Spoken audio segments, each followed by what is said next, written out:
I'm Christine Jan Padua and welcome to my hometown, the sea urchin capital of La Union, BALAOAN. Come and join me. Let's explore, discover, and experience BALAOAN. BALAOAN is a first-class municipality. It has 36 barangays with 5 urban, 29 rural, and 2 coastal barangays. St. Nicholas of Tolentino Parish Church is a Baroque-style church which was built in 1821. This church is the center of Catholic faith of the townspeople of BALAOAN. Do you know where to find one of the most organized and one of the cleanest public markets in La Union? Of course, BALAOAN, awarded as the best solid waste implementer public market in La Union in 2019. BALAOAN Commercial Center is where you can buy native delicacies and fresh produce from our own farmers as well as products from our neighboring towns. Hi guys! We're now here in my favorite place, a national awardee, my own barangay, Butubut Norte! We also have a tourist spot here, the Apaling Park and Lagoon. It is a good venue for picnic and fishing.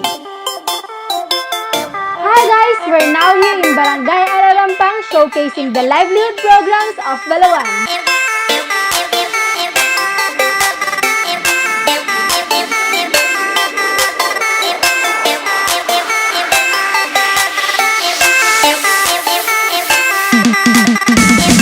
BALAOAN is known for its high-quality Virginia tobacco.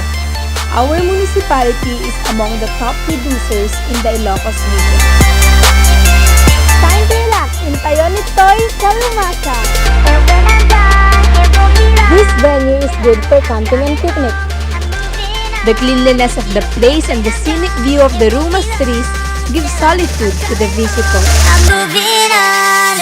Hi guys! We're now here in BALAOAN's Watchtower in Barangay Almeida.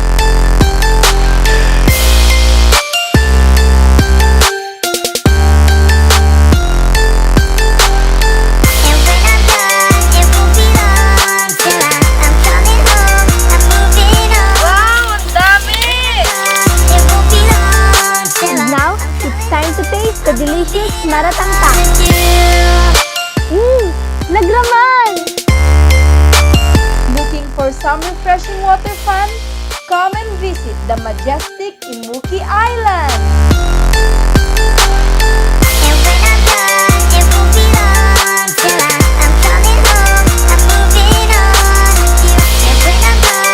Welcome to BALAOAN Man-Made Forest.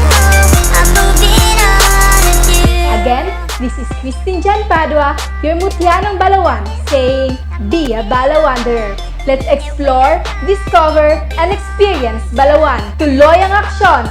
Aksyon lata, BALAOAN!